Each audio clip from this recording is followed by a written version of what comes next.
Okay. Tomorrow the sum if formula ကိုသုံးပြီးတော့ဇရိတ်တစ်ခုချင်းစီရဲ့စုစုပေါင်းဘယ်လောက်ရှိလဲဆိုတော့ summary ထုတ်ကြည့်လိုက်ရအောင်เนาะဒါဆိုရင် summary ထုတ်မယ်ဆိုလို့ရှိရင်ကျမတို့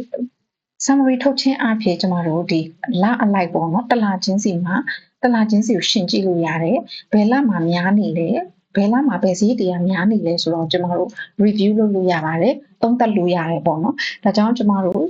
formula တွင်းကြရအောင်နော်ဒါကတော့ကျမတစ်နှစ်စာကျမဒီ trading company ပေါ့နော် trading company ကိုစားပြုပြီးတော့ကျမ sample လေးဆွဲထုတ်ထားတာပေါ့နော်ဒါတစ်နှစ်စာဖြစ်တယ်ဒါကျမကျမတို့စပြီးတော့ formula တွင်းလိုက်ပါမယ်နော်Okay, formula မသုံးခင်မှာပထမဦးဆုံးကျမတို့က criteria တွေသတ်မှတ်ကြမယ် account type ဆိုရင်လေ criteria ပေါ့နော် criteria ဆိုတော့ကျမတို့စံသတ်မှတ်ထားတာပေါ့နော်ဒီ inventory ဝယ်မယ်ဆိုရင်ကျမတို့က inventory purchase တွေမှာတွင်းမယ်ပေါ့ဒီကခေါင်းစဉ်တွေကျမတို့သတ်မှတ်ကြမှာပေါ့နော်ကျမတို့ဒီ account type တွေကျမတို့ခွဲရမယ်ဥပမာဒီutility ဆိုရင်လေတချို့ company တွေဆိုရင်ကျမတို့ meter bill ဆို meter bill တို့ရေဘိုးတို့မီးဘိုးတို့ internet ဖိုးတို့တတ်ခွဲတင်ကြတယ် meter bill ကတတ်ပြီးရင် internet ဖိုးကတတ်အဲ့လိုမျိုးခွဲသွင်းကြတယ်ပေါ့နော်အဲ့လိုမျိုးခွဲသွင်းကြတယ်တချို့ကကြတော့ဒီအကောရေဘိုးမီးဘိုးတွေဒီအမိုက်ခွန်တွေအကုန်လုံးကို YCDC ဆိုပြီးတော့ YCDC tax ဆိုပြီးတောင်းသွင်းတယ်ပေါ့နော်ဒီ YCDC tax လို့လည်းတချို့က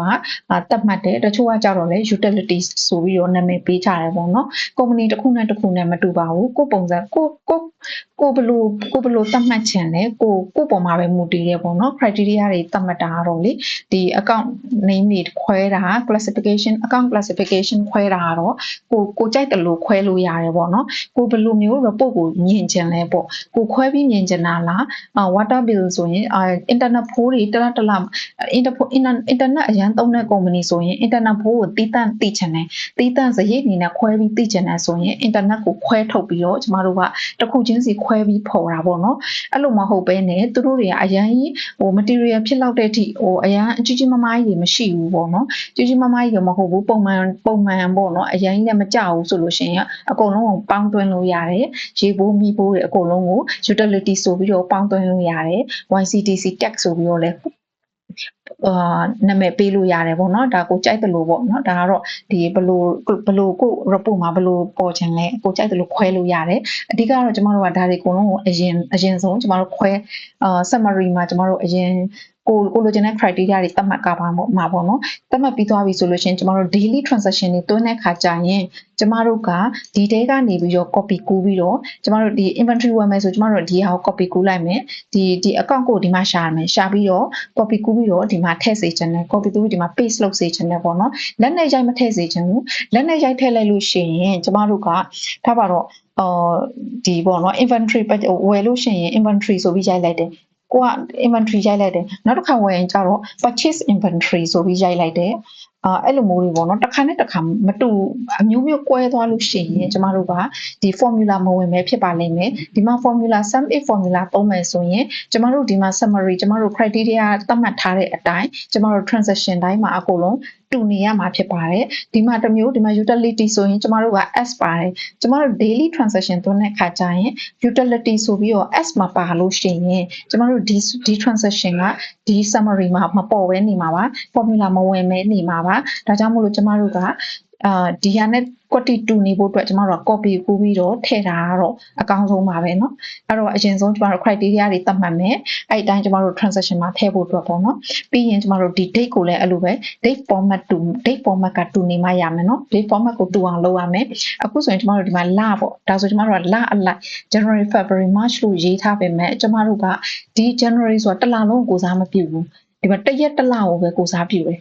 တစ်လလုံးစာကိုစားမပြုဘူးဒီမှာ February ဆိုရင်လည်းခောက်ကြည့်လိုက်တစ်ရက်နှစ်လကိုပဲကိုစားပြုတယ်နှစ်လပိုင်းတစ်လလုံးကိုစားမပြုဘူးเนาะဒါကြောင့်မို့လို့ကျမတို့ကတစ်လလုံးကိုလိုချင်လို့ရှိရင်ကျမတို့ကဒီဘက်မှာအဲ့တစ်လလုံးစာ format တစ်လလုံး format တူဖို့အတွက်ဒီမှာ formula သွင်းမှရမှာပါဒါကြောင့်ကျမတို့ဒီမှာ formula သွင်းတဲ့ပုံစံပြမယ်เนาะကျမတို့ဒီမှာ delete လုပ်လိုက်မယ်ပြီးရင် equal text text ဆိုပြီးရိုက်မယ်ပြီးရင် tab တစ်ချက်ခုံမယ်ပြီးရင် date ကိုဆက်လက်မှတ်မယ် comma mmm M ဆိုတာ month ကိုစားပြုတာလကိုစားပြုတာသုံးလုံးပဲရိုက်မယ်နော် M သုံးလုံးဆိုတာလကိုမှကျမတို့စက်လုံးသုံးလုံးပဲယူမယ်လို့ပြောတာ January ဆိုရင် JAN ပေါ့ February ဆိုရင် FEB သုံးလုံးပေါ့နော်အဲ့လိုမျိုး format ကို formula သွင်းလိုက်တာဖြစ်တယ်အဲ့ဆို January February March အဲ့လိုဖြစ်သွားပြီဒါဆိုရင် format ကဒီဘက်နဲ့တူသွားပြီ January JAN သုံးလုံးပဲနော် February ဆိုရင်လည်းဒီမှာသုံးလုံးနော်ဒီလိုဒီ format နဲ့သွားမှရမယ်နော်ဒီ format ဖြစ်မှရပါမယ်နော်ဒီ format ဖြစ်မှရမယ်နော်အဲ့လိုမဟုတ်ပဲဒီဟာနဲ့သွားလို့မရအောင်နော်ဒီဟာနဲ့လုံးဝသွားလို့မရပါဘူးဒီဟာနဲ့သွားရင်ကျမတို့ formula မဝင်ပါဘူးနော်တော့တရက်တည်းကိုစားပြုတာဖြစ်လို့နော်ဒါကြောင့် format အရင်ဆုံးတူအောင်လုပ်ရမယ်ကျမတို့ဒီမှာ month တစ်ခုကို column တစ်ခုယူပြီးတော့ကျမတို့ format သွင်းမယ်ပေါ့နော်ဒီလတစ်လလုံးကိုစားပြုဖို့အတွက်အဲ့ဆိုရင်ကျမတို့စသွင်းမယ်နော်ကျမတို့ဒါဆိုရင်စသွင်းမယ်ဆိုရင်ညီမျှခြင်းပေါ့နော် sum if မှာကျမတို့ s ပါရမယ်နော်ဘာလို့ကျမတို့ဒီတရိုးလုံးကိုဆက်လက်မှတ်မှာမလို့ကျမတို့ဒီ summary range သတ်မှတ်တဲ့အခါကျရင် criteria range သတ်မှတ်ကျမတို့တရိုးလုံးဆက်လက်မှတ်မှာမလို့နော်အဲ့ဆိုရင်ကျမတို့ gwin ဖွင့်မယ်တက်ခောက်လဲရတယ်နော် gwin ဆောက်ဖွင့်လဲရတယ်ပြီးရင်ကျမတို့ဘယ်ဟာလိုချင်တာလဲကျမတို့ကဒီ account code ကိုလိုချင်တာဒီ account code ရဲ့ January တလစာကိုလိုချင်တာအဲ့တော့ကျမတို့ account code မှာသွားပြီးတော့ဆက်လက်မှတ်မယ်ပေါ့နော်ကျမတို့ sum if ဆိုတဲ့သဘောတရားက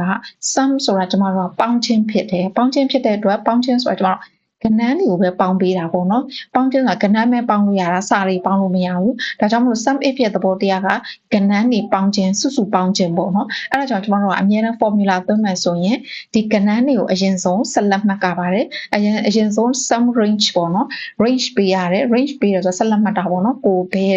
ယ် column ကိုကျမတို့ကစာရင်းသွင်းဘယ် column တွေကစာရင်းကိုဆွဲထုတ်မှာလဲဆိုတာကိုကျမတို့က range ပေးရတာပါအဲ့ဆိုကျမတို့ကဒီကဏ္ဍကျမတို့ဒီထဲကကျမတို့ဒီ amount လိုချင်တာအောင်နော် sum if ရဲ့သဘောက amount ဖြစ်တဲ့အတွက်ကျမတို့ amount ကိုအရင်ဆုံးဆက်လက်မှတ်ပါမယ်အရင်ဆုံးဆက်လက်မှတ်ပြီးသွားလို့ရှိရင်အဲ့ထဲကမှ comma အဲ့ထဲကမှကျမတို့ဒီပေါ့ account type ပေါ့ဒီ account type ကိုဆက်လက်မှတ်ရမယ်ပြီးရင် comma ဒီ account type တွေကကျမတို့ကဒီ account ကိုပဲလိုချင်တာဒီ inventory purchaseရဲ့စာရင်းကိုပဲလိုချင်တာဖြစ်တဲ့အတွက်ကျမတို့က inventory purchase ကိုပြီးရင်စက်ကွက်ထောင်မယ်ပြီးရင် comma ပြီးအဲ့ဟာမှာကျမတို့ကတစ်လပိုင်းပဲလိုချင်တာဖြစ်တဲ့အတွက်လကို criteria range သတ်မှတ်မယ်ဆက်လက်မှတ်မယ်ပေါ့နော် comma ပြီးရင်အဲ့လတွေထဲမှာကျမတို့တစ်လပိုင်းကိုပဲလိုချင်တာအဲ့တော့ January ကိုကာစာထောက်မယ်ပြီးရင် gwin ပိတ်မယ် enter ခောက်မယ်ဒါဆို January တစ်လစာရဲ့ inventory purchase ကိုမှ January တစ်လစာကိုပဲဒီအားလုံးစုပေါင်းခြင်းနေရာဆွဲထုတ်ပေးလိုက်တာပေါ့နော်ဒါတွေကကျမတို့က item ကျမတို့ account type တွေအများကြီးပဲအဲ့ထဲမှာကျမတို့က inventory purchase ကိုပဲဆွဲထုတ်တာအဲ့ January တစ်လစာပဲဆွဲထုတ်တာပေါ့နော်ဒါကျမတစ်နှစ်စာဆွဲထားတာနော်တစ်နှစ်စာကျမ sample ထုတ်ထားတာပေါ့နော်တစ်နှစ်စာကျမ trading company ကိုစားပြုပြီးကျမ sample ထုတ်ထားတာနော်တစ်နှစ်စာအဲ့ဆိုရင်ကျမဒီမှာတစ်လစာရသွားပြီဒါဆိုကျမတို့ copy ကူးကြည့်မယ်နော်ဘယ်လိုဖြေထွက်မလဲလို့အောက်ကို copy ဆွဲကြည့်မယ်ဆွဲလိုက်တဲ့အခါမှာမပေါ်လာအောင်ဘာဖြစ်လို့လဲဆိုတော့ကျမတို့ကဒီက January တစ်လစာ C January ဆိုတာ C11 ကိုစားပြုတယ် C11 က January ကျမတို့အောက်ကို copy ကူးသွားတဲ့အခါမှာတွေ့လားကျမတို့ဒီမှာcell ကွက်လေးကတစ်ကွက်ကျသွားပြီအောက်ရောက်တာနဲ့အမျှ cell ကွက်တွေကအောက်ကိုကျသွားတယ်ဆိုတော့ကျမတို့ဒီ January ကိုပဲကျမတို့ကပုံသေးထားချင်တာဒီ row 17ကိုပဲပုံသေးထားချင်တာအောက်ကိုဆွဲ copy အောက်ကိုဆွဲလိုက်တာနဲ့အောက်ကိုပါမလာခြင်းအောက်ကိုမကျသွားခြင်းအခု cell ကွက်တွေကတစ်ကွက်ကျသွားတယ် row အောက်တစ်ထစ်စမ်းတာနဲ့အများ cell ကွက်တစ်ကွက်ကျလာတယ် January ကနေအောက်ရောက်သွားတယ်အဲ့တော့ကျမတို့ကဒီ17ကိုပုံသေးထားချင်တာC17 မှာကျမတို့ဒီ column C column ကအသေး C column ကတော့အရှင်ဖြစ်မှာเนาะဒီ row လေးကိုမကျလာခြင်းအဲ့တော့ကျမတို့ကပုံသေးထားမယ်ဆိုကျမတို့ဒေါ်လာ sign တက်ရမှာဖြစ်တယ်17ရဲ့အရှိမှာကျမတို့ဒေါ်လာ sign တက်ပါမယ်အဲ့ဒါဆိုကျမတို့ကဒီ17ကလေးကဒီ17ဒီ January တွေကအောက်ကို copy ကူးလိုက်တာနဲ့အောက်ကိုကျမလာတော့ဘူးပေါ့เนาะအဲ့ဒါဆိုကျမတို့ထည့်လိုက်ပြီဆို copy ကူးပြီးအောက်ကိုဆွဲချကြည့်မယ်เนาะဒါဆိုရင်မှကြမလာတော့ဘူးဒီမှာ17မှာပဲကြံနေခဲ့တယ်ပုံသေးဖြစ်သွားတယ် C 17မှာပဲကြံနေခဲ့တယ်အောက်ကိုဆိုရင်ဒီမှာ January ကိုပဲသူcell ကွက်ထောက်ထားတယ်ပေါ့နော်ပုံသေးဖြစ်သွားတယ်ပေါ့နော်ပြီးသွားလို့ရှိရင်ဘေးကိုလည်းအဲ့လိုပဲကျမတို့ဘေးကိုဆွဲမယ်ဆိုရင်လည်းအဲ့လိုပဲဆွဲကြည့်လိုက်မယ်နော်ဆွဲလိုက်ရင်ဒီမှာဘာဖြစ်လို့0ဖြစ်နေရလဲဆိုတော့ကျမတို့ဘေးကိုဆွဲတာနဲ့အမျှတစ်ကွက်ညာဘက်ကိုသွားရတဲ့အမျှကျမတို့ကတစ်ကွက် ရွေ့ရွာတာပေါ့နော်ကျမတို့ formula တွေကလည်းတကွက်ရွှေ့ရွာတာပေါ့အခုဆိုကျမတို့က inventory purchase ပေါ့စက်နှစ် B စက်နှစ်ပေါ့နော် B ကကျမတို့ကညာဘက်ကိုရောက်သွားရင် C ဖြစ်သွားအောင် C ကိုဖြစ်သွားမှကြည့် C ဖြစ်သွားတယ် B ကနေပြီးတော့ C စက်နှစ်ဖြစ်သွားတယ်နော်တခါဒီ E ဖြစ်သွားလို့ရှိရင်လည်း C ကနေ D တကွက်ပြောင်းသွားအမှ D စက်နှစ်ဖြစ်သွားတယ်တကွက်အညာဘက်ကိုရွှေ့သွားတယ်အဲ့တော့ကျမတို့က B ကိုကျမတို့ကပုံသေးထားရမှာဖြစ်တယ်B column ကိုပုံသေးထားမှာဒီဘက်ကိုရွေးလာတာနဲ့အမျှကျမတို့ကလိုက်မရွေးသွားအောင်ကျမတို့ကဒီအကွက်ကိုပုံသေးထားချင်တာ B စက်နှစ်မှာ B ကိုပုံသေးထားမှာဖြစ်တဲ့တော့ column ကိုပုံသေးထားမှာနော် row ကိုတော့ပုံသေးမထားဘူး row ကတော့စက်နှစ်ကတော့အောက်ကိုရောက်လာတဲ့အမျှကျမတို့73ဖြစ်ချင်တာကို73အကွက်ရွေးမှာ B 73အောက်ကိုရောက်လာရင် B 14ဘာလို့ဆိုကျမတို့အကောင့်ကုတ်က row တွေကအရှင်ဖြစ်နေမှာပေါ့နော်ဒီဘက်ညာဘက်သွားရင်တော့ကျမတို့ column ကအသေးဖြစ်မှာ B ကိုပဲကျမတို့အသေးထားမှာအောက်က row ကတော့အရှင်ဖြစ်မှာပေါ့နော်အဲ့တော့ကျမတို့ကဒါကိုကျမတို့ကပုံသေးအသေးထားမယ်ဆိုရင် B ကိုဒေါ်လာ sign တက်မယ်နော်အဲ့ဆို B column လေးက column အသေးဖြစ်သွားတယ်ဒီဘက်ကို copy ကူးလာတဲ့အများကျမတို့ B က B ပဲကျမတို့ပုံသေးဖြစ်သွားတယ်ပေါ့နော်ဒီ copy ကူးလိုက်မယ်အဲ့ဆိုပုံသေး B ပဲဒါပေမဲ့ဘာကြံသေးလဲဆိုတော့ကျမတို့ကဒီမှာဒီ column တွေကလည်းကျမတို့ပုံသေးဖြစ်ရမှာဘာလို့ကျမတို့ formula copy ကူးပြီးညာဘက်ကိုတကွက်ရွှေ့တိုင်းဒီ formula ကျမတို့အဲ့ထဲမှာထည့်ထားဒီထဲမှာထည့်ထားတဲ့ formula တွေကနေတကွက်ဒီမှာ F เนาะကျမဒီမှာ F ရဲ့ဒီ expense က F ရဲ့ D ရဲ့ B ရဲ့မှာ F ရဲ့ D ရဲ့ B ရဲ့ဒီ၃ကွက်ကကျမတို့ကညာဘက်တကွက်ရွှေ့တိုင်းကိုသူက F အကွက်ဆို G ဖြစ်သွားလိမ့်မယ် D ဆိုရင် E ဖြစ်သွားမယ် B ဆို C ဖြစ်သွားမယ်ဒီမှာတစ်ချက်ကြည့်လိုက်နော်ဒီဘက်တကွက်ရွှေ့လိုက်တော့ January ကနေ copy ကူးပြီး February ရွှေ့လိုက်တော့ B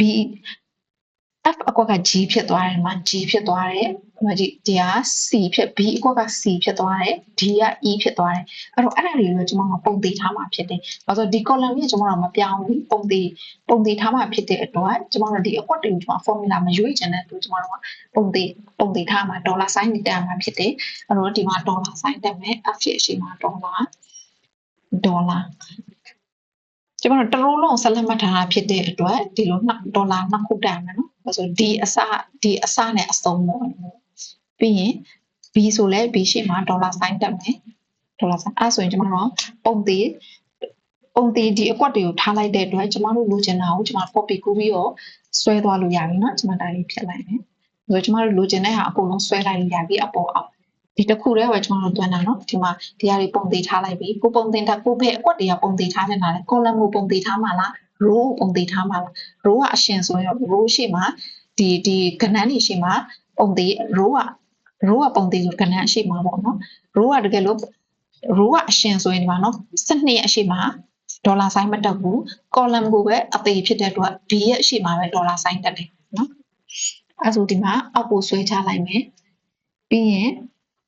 ဘယ်ဘက်ကိုလည်းအကုန်ဆွဲချလို့ရတယ်အကုန်လုံးကိုဆွဲချလိုက်လို့ရတယ် copy ကူးပြီးတော့ paste လုပ်လိုက်လို့ရတယ်เนาะဒီမှာเนาะဒီတစ်ခုတည်းကိုကျွန်တော်တို့အကုန်လုံး copy paste ဘေးဆွဲအောက်ဆွဲအောက်ကိုဆွဲချ formula ကိုလိုချင်တဲ့ formula ပဲဖြစ်သွားမယ်เนาะဒီမှာဘေးကိုဆွဲရင်ဒီမှာ February ဆို February သူเนาะဒီမှာ column ကအရှင်เนาะဒါ February G ဒါဆိုလို့ရှိရင်ဒီလအရှင်เนาะဒီမှာ column ကြီးအရှင် G ဆို G ဖြစ်သွားတယ်ဒီမှာ June ဆိုရင် June ဆို H ဖြစ်သွားပြီ June ဆို H ဖြစ်သွားပြီအဲ့လိုဒီလိုလုပ်လိုက်တဲ့ဒီလိုလုပ်ခြင်းအဖြစ်ကျမတို့ကဒီမှာလအလိုက်ပေါ့နော်ပေါ်သွားပြီပေါ့နော်ကျမတို့ဘယ်လမှာများနေလဲကျမတို့သုံးသပ်လို့ရတယ်ပေါ့နော်ဒါဆိုရင်ဒီ marketing and advertising ဆိုဒီမှာ၄လပိုင်းမှာများနေတယ်တလားနှိုင်းရှင်လို့ရတာပေါ့နော်ကျမတို့အရှုံးမြတ်စင်းမှာဆိုရင်ဒီစရိတ်တွေကလစဉ်ကျမတို့နှိုင်းရှင်လို့ရတာပေါ့နော်ကျမတို့ report ဆွဲရင်လည်းဒီပုံစံအတိုင်းပဲဆွဲရတာပါ sum if ကိုပဲခံပြီးတော့ sum if formula နဲ့ပဲဆွဲရတာပါဒီလောက်ဆိုရင်တော့နားလေသိရှိနားလဲသဘောပေါက်သွားပြီလို့ညွှန်လင့်ပါတယ်ကျမရဲ့ page လေးကိုလည်း subscribe လုပ်ပြီးတော့ like လေးလုပ်ပေးကြပါဦးเนาะနောက်ဗီဒီယိုလေးတွေကိုလည်းစောင့်မျှော်အားပေးကြည့်ရှုကြပါအောင်ရှင်ကျေးဇူးတင်ပါတယ်